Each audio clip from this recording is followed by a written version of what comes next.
السلام علیکم خواتین و حضرات۔ آج ہمارے پاس مرزا غالب کی جو غزل ہے اس میں چونکہ صرف 3 اشعار ہیں، تو ہم نے یہ سوچا ہے کہ آج کے پروگرام میں ہم ایک کی بجائے 2 غزلیں شامل کرتے ہیں۔ دونوں غزلیں الگ الگ پڑھی جائیں گی اور ان کے مشکل الفاظ کے معنی الگ الگ بتائیں گے انشاءاللہ، اور ان کے مطلب بھی الگ الگ کریں گے۔ اس میں پہلی غزل ہے کہ فارغ مجھے نہ جان کہ مانند صبح و مہر ہے داغ عشق زینت جیب کفن ہنوز۔ ہنوز کا مطلب ہم آپ کو بتا چکے ہیں کئی مرتبہ کہ وہ اب یا ابھی کو کہتے ہیں، اور مانند کا مطلب ہوتا ہے کی طرح، اور صبح تو آپ جانتے ہیں کسے کہتے ہیں، اور مہر جو ہے وہ کہتے ہیں سورج کو۔ اور جیب کا جو یہاں پر لفظ استعمال ہوا ہے وہ استعمال ہوا ہے گریبان کے لیے۔ آپ جانتے ہیں کہ یہ بہت مشہور ہے کہ جو عاشق لوگ ہوتے ہیں وہ جوش محبت میں یا جوش جنوں میں، جسے کہ پاگل پن کہنا چاہیے محبت کا، اس میں وہ اور کچھ نہیں کرتے، اپنا گریبان پھاڑ لیتے ہیں۔ یہ بات مشہور ہے، شاید اب بھی پھاڑتے ہوں، لیکن ہماری نظر سے آج تک کوئی ایسا پاگل نہیں گزرا کہ جو اپنا گریبان پھاڑ لیتا ہو۔ لیکن چونکہ عاشقوں کے بارے میں شاعری میں بہت ساری باتیں اشاروں میں کی جاتی ہیں، تو یہ بھی اشاروں میں کی ہوئی ایک بات، آپ اس کو سمجھیے۔ چلتے چلتے آپ سے ایک بات اور بھی عرض کرنی تھی کہ آپ جب یہ غزلیں دیکھتے ہیں تو ان میں بہت سارے اشعار آپ کو ایسے ملتے ہیں کہ جن کے بارے میں آپ کہہ سکتے ہیں کہ بھئی ایسا ہوتا نہیں ہے۔ مثال کے طور پہ شاعر خاص طور پر پرانی شاعری میں کہتے ہیں کہ ہمارے محبوب کی کمر ہی نہیں ہے۔ اصل میں پتلی کمر یہاں پر ایک پیمانہ ہے۔ ویسے بھی اگر کسی خاتون کی کمر پتلی ہو تو وہ دیکھنے میں اچھی لگتی ہیں، تو شاعروں کو بھی اچھی لگتی تھی، لہٰذا شاعروں نے اپنے محبوب کی تعریف کرتے وقت جب کمر کا ذکر کیا تو اس کو اتنا کم کر دیا کہ جیسے وہ ہوتی ہی نہیں۔ حالانکہ کسی کی کمر نہ ہو تو ظاہر ہے وہ بہت ہی عجیب و غریب سی بات ہے۔ اور اسی طرح جو دہان ہوتا ہے، دہان یعنی یا دہانہ کہہ دیجیے آپ، منہ، تو یہ بھی کسی زمانے میں سمجھا جاتا تھا کہ یہ دہانہ جو ہے منہ کا جتنا چھوٹا ہوگا اتنا محبوب جو ہے وہ حسین ہوگا، اور اس کی تعریف جو ہے اس کے حسن کی وہ کرتے ہوئے یعنی یہ سچ بات ہوگی کہ بھئی ہمارے محبوب جو ہے اس کا دہان نہیں ہے، دہانہ نہیں، یعنی منہ نہیں ہے۔ تو بعض اوقات تو شاعروں نے ایسا کیا کہ اس کو بالکل ہی ختم کر دیا۔ غالب نے خود اپنے کئی اشعار میں کہا ہے، وہ شعر اس وقت ہمارے ذہن میں نہیں ہے، کہ جس میں انہوں نے محبوب سے کہا کہ بھئی تم مجھے گالیاں کیوں نہیں دیتے، اگر تمہارا منہ نہیں ہے تو تمہارے منہ میں تو زبان تو ہے، مثلا اس قسم کی باتیں کی۔ تو آپ کو اگر اس قسم کی باتیں فضول قسم کی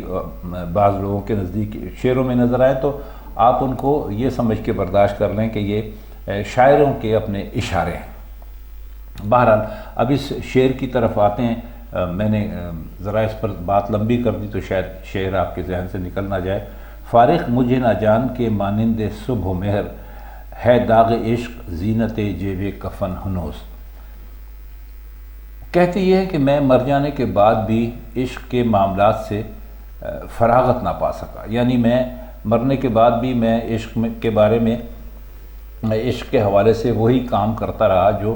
اپنی زندگی میں کرتا تھا، یعنی میں جس طرح مشغول رہتا تھا زندگی میں عشق کے حوالے سے،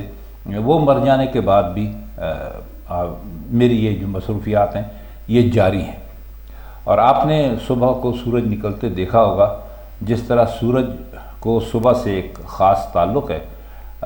کہ بھئی ایک دوسرے کے بغیر دونوں کا تصور نہیں ہو سکتا، کہ بھئی سورج اگر نہ نکلے تو صبح نہیں ہوتی، دن نہیں ہوتا۔ تو اسی طرح میرے اور میرا جو عشق ہے اس کا بھی ایسے ہی کچھ تعلق ہے، اور جس طرح سورج سے صبح کے لیے خوبصورتی اور ایک دلکشی حاصل ہوتی ہے، اسی طرح اب تک میرے کفن کے گریبان کی زینت کی عشق کا داغ ہے۔ مطلب یہ کہ زندگی ختم ہو جانے کے بعد بھی داغ عشق جو ہے وہ اسی طرح روشن اور چمکدار ہے۔ ظاہر ہے کہ صبح کو بلحاظ سفیدی کفن اور سورج کو باعتبار حرارت روشنی یعنی داغ سے تشبیہ دی ہے۔ اور یہ پہلو بھی خاص طور پر پیش نظر رکھنا چاہیے کہ صبح کے ساتھ سورج کو جو کبھی نہ ختم ہونے والا رابطہ ہے، وہی کفن کے ساتھ داغ عشق کو ہے۔ شاید آپ کو یہ شعر اور اس کی تشریح کچھ مشکل لگ رہی ہو، لیکن آپ اگر اس کو 2-3 مرتبہ سنیں گے تو آپ کی سمجھ میں یہ بات بہت آسانی کے ساتھ آ جائے گی کہ دراصل مرزا غالب کہنا کیا چاہتے ہیں۔ ہم تو آپ کو جس قدر بھی اس کا مطلب بیان کر سکتے تھے ہم نے کر دیا، باقی کا کام آپ کا ہے کہ آپ اس پر غور کیجئے اور اس شعر کو سمجھنے کی کوشش کیجئے، جو ہماری باتوں کی روشنی میں ہمارے خیال کے مطابق اب آپ کو آسانی سے آپ کی سمجھ میں آ جانا چاہیے۔ ایک بات اور عرض کر دیں کہ ہمارے بعض دوستوں کو اس بات کا گلہ ہوتا ہے کہ یہ باتیں جو آپ کرتے ہیں بعض اوقات بہت لمبی ہو جاتی ہیں، تو ہم یہ عرض کریں گے کہ یہ لیکچرز ہوتے ہیں۔ پہلے بھی ہم 2-4 مرتبہ یہ گزارشات کر چکے ہیں کہ یہ لیکچرز ہوتے ہیں، اور لیکچرز میں چونکہ اس کا ہمارے پاس کوئی لکھا ہوا اسکرپٹ تو ہوتا نہیں ہے، جیسے فلم یا ڈرامے کا ہوتا ہے، یا بعض لوگ جو مضمون پڑھتے ہیں ریڈیو پر تو ان کے پاس لکھا ہوا ہوتا ہے، تو ہمارے پاس لکھا ہوا کچھ نہیں ہوتا، ہمارے سامنے دیوان غالب ہوتا ہے۔ تو جب ہم آپ سے باتیں کرتے ہیں تو ہماری کوشش ایسی ہوتی ہے کہ جیسے ہم اپنے کلاس روم میں اپنے شاگردوں سے باتیں کرتے ہیں اور ان کو بات سے بات نکلتی ہے اور ان کو سمجھانے کے لیے مثالیں دینا پڑتی ہیں، تو بات یقیناً 35-40 منٹ کے پیریڈ میں لمبی ہو جاتی ہے، اور بعض اوقات ایسا ہوتا ہے کہ 1-2 شعر جو ہیں ان کا ہی مطلب ہو پاتا ہے اور وقت ختم ہو جاتا ہے۔ تو یہ سب کچھ ان باتوں کو بہت اچھی طرح آپ کے ذہن میں بٹھانے کے لیے کیا گیا ہے، تو اس کا اگر آپ گرہ نہیں کریں گے تو یہ آپ کے لیے ہی بہت بہتر ہوگا، اور ہمیں بھی اپنی بات کرنے میں اور آپ کو اپنی بات سمجھانے میں سہولت رہے گی۔ دوسرا شعر اس کا دیکھیے، ہے ناز مفلساں زر از دست رفتہ پر،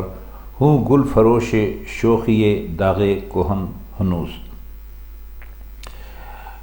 زر از دستہ رفتہ کہتے ہیں کوئی ایسا مال جو آپ کے ہاتھ سے چلا گیا ہو،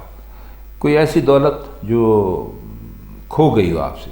اور مفلساں جو ہے یہ مفلس کی جمع ہے۔ مفلس کا مطلب ہوتا ہے کہ جس کے پاس پیسہ نہ ہو، اور گل فروش کہتے ہیں پھول بیچنے والے کو، اور داغ کہن کا مطلب ہوتا ہے عشق کا پرانا داغ۔ یہ عشق کا داغ ہم نے اس غزل کی مناسبت سے آپ کو بتا دیا، ورنہ داغ تو آپ کو پتہ ہے نشان کو کہتے ہیں، اور کہن کہتے ہیں پرانے کو۔ تو یہاں پر داغ کہن کا مطلب ہوگا عشق کا پرانا داغ، کیونکہ ظاہر ہے کہ شاعری ہے وہ عشق اور محبت کے حوالے سے ہی ہے، اور یہ بھی جو شعر اسی حوالے سے ہے، تو اس کو داغ کہن جو ہے نا عشق کا پرانا داغ کہیں گے۔ مطلب اس کا یہ ہے کہ جو لوگ دولت مند ہوں اور غریب ہو جائیں تو وہ ہمیشہ مال کے چلے جانے کے بعد بھی اس کھوئی ہوئی دولت پر فخر کرتے ہیں، اس کا بہت اس سے ذکر کرتے ہیں کہ بھئی کسی زمانے میں ہم ایسے تھے اور ایسے تھے اور ویسے تھے اور یہ تھا اور وہ تھا۔ اور یہ عام آپ نے بھی دیکھا ہوگا کہ اکثر وہ مالدار لوگ جن کے پاس کسی زمانے میں پیسہ تھا یا جائیداد تھی یا جو کچھ بھی تھا، وہ جب نہیں رہتا تو وہ کہتے ہیں کہ بھئی ہم بھی کسی زمانے میں ایسے تھے اور ایسے تھے۔ تو مرزا غالب کہتے ہیں کہ میری بھی وہی کیفیت ہے، تو میں بھی اب عشق اور محبت کے پرانے داغوں کے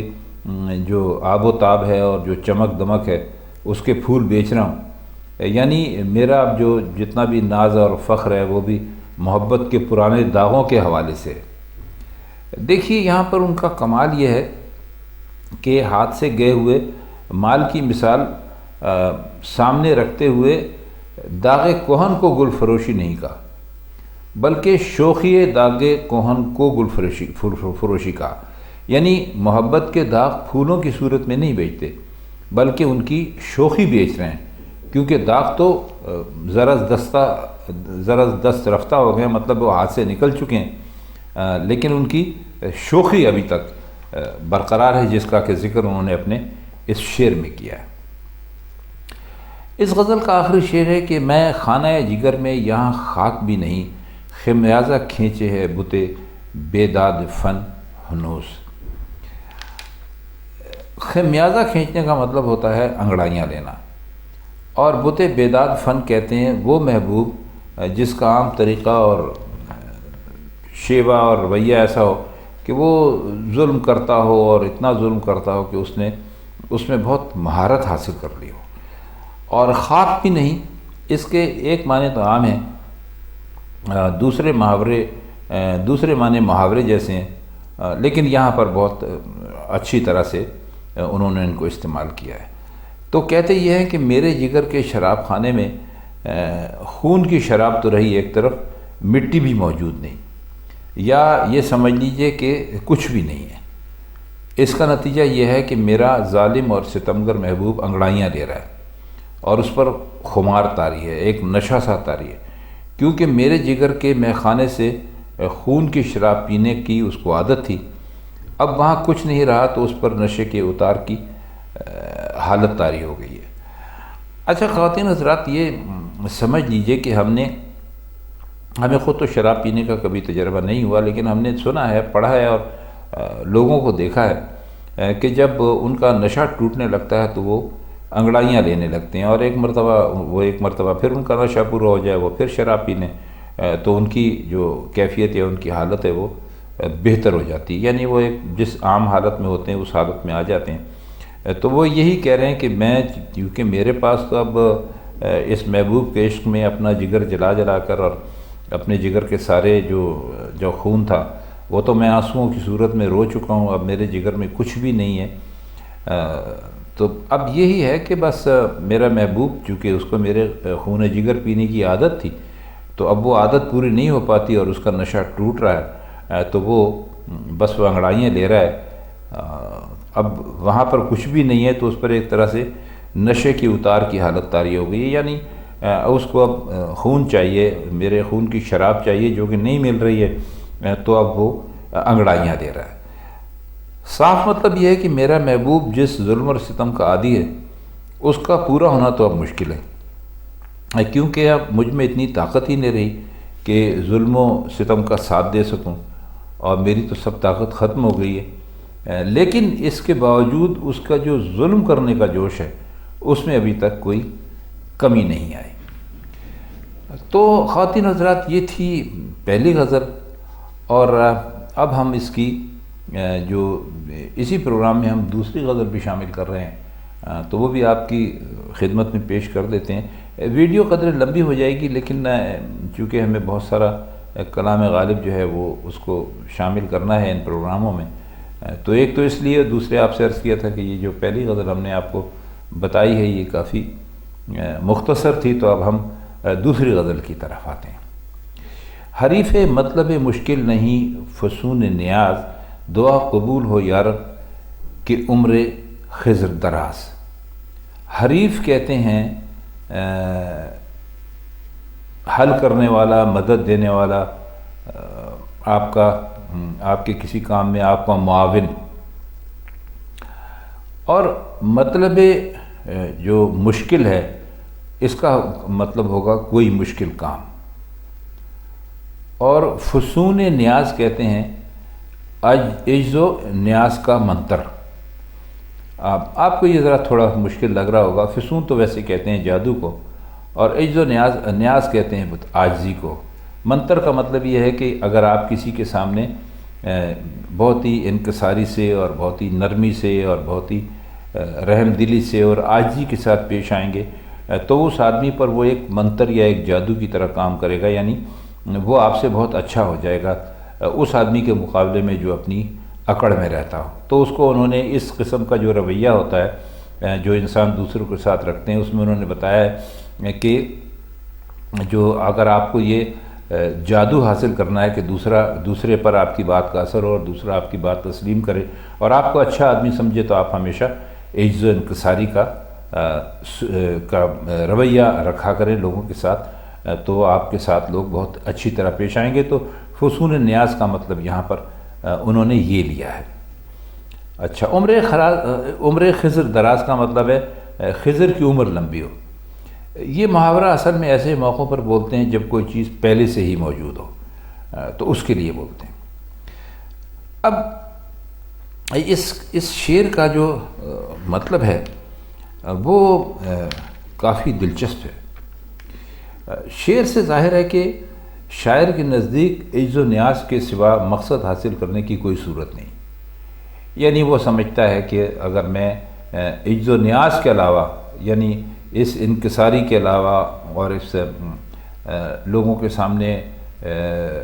اپنے آپ کو کم تر اور دوسروں کو برتر ثابت کرنے کے علاوہ اگر میں کوئی اور رویہ اختیار کروں گا تو میرا کام بن نہیں سکتا، میرا مطلب پورا نہیں ہو سکتا، اور اس کے علاوہ کوئی صورت نہیں ہے۔ تو وہ کہہ رہے ہیں کہ یہ جو عجز و نیاز کا جادو ہوتا ہے تو یہ تو کسی مشکل کام کے پورے ہونے میں معاون تو بن نہیں سکتا، اس سے کوئی الجھا ہوا کام تو سلجھ نہیں سکتا، اور کوئی مشکل معاملہ حل ہو نہیں سکتا، اور ہمارے پاس عجز و نیاز کے سوا کوئی تدبیر بھی نہیں ہے۔ مطلب ابھی جو ہم نے بتایا یہ اپنے حوالے سے کہہ رہے ہیں کہ عموماً تو دنیا میں یہ ہوتا ہے کہ جب آپ عجز و نیاز سے کام لیتے ہیں تو آپ کا ہر مقصد پورا ہو جاتا ہے، کیونکہ جادو ایسا ہے کہ یہ ہمیشہ چلتا ہے۔ تو وہ کہتے ہیں لیکن میرے معاملے میں اس سے کوئی الجھا ہوا کام نہیں سلجھ سکتا، اور کوئی میرا مسئلہ یہ حل نہیں کر سکتا، اور میرے پاس اس کے علاوہ کوئی تدبیر بھی نہیں ہے۔ تو لہٰذا وہ اللہ تعالیٰ سے کہتے ہیں کہ، اور یہ جو کہنا ہے یہ بھی خود عجز و نیاز کی ایک شکل ہے کہ خضر کی عمر لمبی ہو اور یہ التجا پہلے ہی سے پوری ہو چکی ہے۔ یعنی دیکھیے کیا دلچسپ اور کتنی یعنی کیا بات ہے، کیا عمدہ شعر کہا ہے۔ دعا قبول ہو یا رب کہ عمر خضر دراز۔ واہ واہ۔ چلیے اس کا تیسرا شعر دیکھتے ہیں۔ تیسرا شعر اس کا ہے کہ نہ ہو ہرزا بیاباں نورد وہم وجود، ہنوز تیرے تصور میں ہے نشیب و فراز۔ بہرزہ کا مطلب ہے بیہودہ طریقے پر، فضول، اور بیابان نورد کہتے ہیں صحرا یا بیابانوں میں یا جنگلوں میں گھومنے پھرنے والے کو، اور نشیب کہتے ہیں نیچے کو، اور فراز کہتے ہیں اونچے کو۔ تو کہتے ہیں کہ تجھے وجود کے سلسلے میں اپنے وہم و گمان کی خاک تک نہیں چھاننی چاہیے جس سے کوئی نتیجہ نہ نکلے۔ اگر ایسا کرنا چاہے گا تو معلوم ہوتا ہے کہ تیرے تصور میں ابھی اونچ نیچ باقی ہے۔ یہ شعر جو ہے یہ اصل میں یعنی وجود باری تعالیٰ کو ثابت کرنے کے لیے لوگ کہتے ہیں، تو وہ جو بحث ہوتی ہے اس کو انہوں نے کچھ اس شعر میں حل کرنے کی کوشش کی ہے کہ وجود کے سلسلے میں وہم کا شکار ہونے کی تو دو صورتیں ہو سکتی ہیں۔ اول یہ کہ خود وجود یعنی اس کا سب سے مرتبہ جو ہے وجود کا اور سب سے نچلا امکان، تو یہ اونچ نیچ ہے۔ ظاہر ہے جس راستے میں اونچ نیچ ہو وہ مسافر کے لیے پریشانی اور مصیبت کا باعث ہوتا ہے۔ اور دوسری صورت یہ ہے کہ خود وجود حقیقی یعنی اللہ کے سوا کسی دوسرے وجود کو تسلیم کیا جائے۔ وحدت الوجود اگر آپ اس سے واقف ہیں اور آپ کا کچھ مطالعہ مشاہدہ اس سلسلے میں ہے تو وہ حضرات جو جانتے ہیں وہ اس کو یقیناً سمجھ جائیں گے، اور ہمارے وہ دوست کہ جنہیں یہ وحدت الوجود یا وحدت الشہود کا علم نہیں ہے تو وہ ضرور اس سلسلے میں مطالعہ کریں، ان کا ذہن بہت ساری باتوں سے صاف ہو جائے گا۔ تو کہتے ہیں کہ وحدت الوجود کا عقیدہ رکھنے والوں کے نزدیک یہ بھی وہم و گمان کے بیابان کی خاک چھاننا ہے، اور اسے بھی اونچ نیچ کے تصور کا نتیجہ سمجھنا چاہیے۔ اگر انسان کی طبیعت کم اور زیادہ سے پاک ہو کر ایک اعتدال یا توازن میں آ جائے تو اس قسم کے وہم بھی ختم ہو جائیں گے، یعنی صرف ایک وجود باقی رہ جائے گا جو وجود حقیقی ہے، جو ظاہر ہے اللہ تعالیٰ کی ذات کے بارے میں بات کر رہے ہیں۔ باقی سب مٹ جائیں گے جن کی اپنی کوئی حیثیت نہیں اور جو صرف ایک طرح سے وہم کی تخلیق ہیں۔ اسی طرح نشیب و فراز ختم ہوگا، اور یہی ایک فطری طریقہ ہے یعنی توازن برقرار رکھنے کے لیے، اور یہی اس کی ایک طرح سے بہت ہی روشن دلیل ہے۔ ہم جانتے ہیں کہ شاید یہ شعر اور اس کا مطلب آپ کے لیے یقیناً مشکل ہوگا، لیکن ان حضرات کے لیے، ان دوستوں کے لیے مشکل نہیں ہوگا کہ جو یہ جو وحدت الوجود یا وحدت الشہود کی جو اصطلاحات ہیں ان سے واقف ہے اور انہوں نے اس کا کچھ مطالعہ بھی کر رکھا ہے۔ بہرحال بہت زیادہ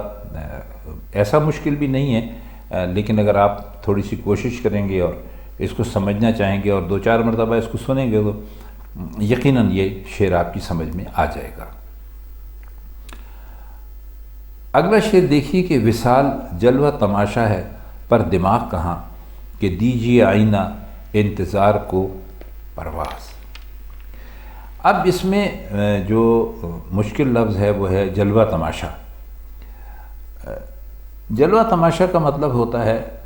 حسن کا تماشا دکھانے والا، وہ حسن جو دیکھے جانے کے قابل ہے۔ پیداز کہتے ہیں جلا کو،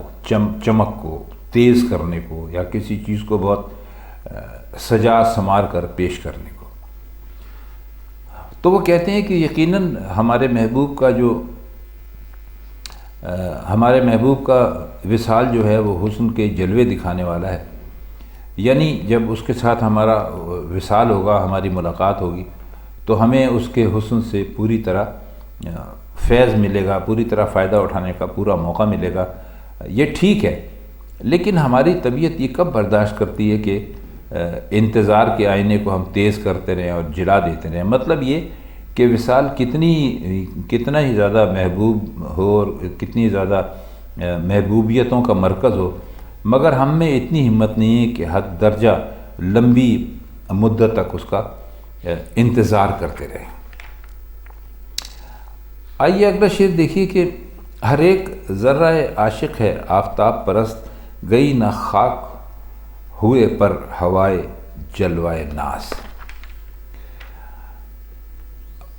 اب اس کو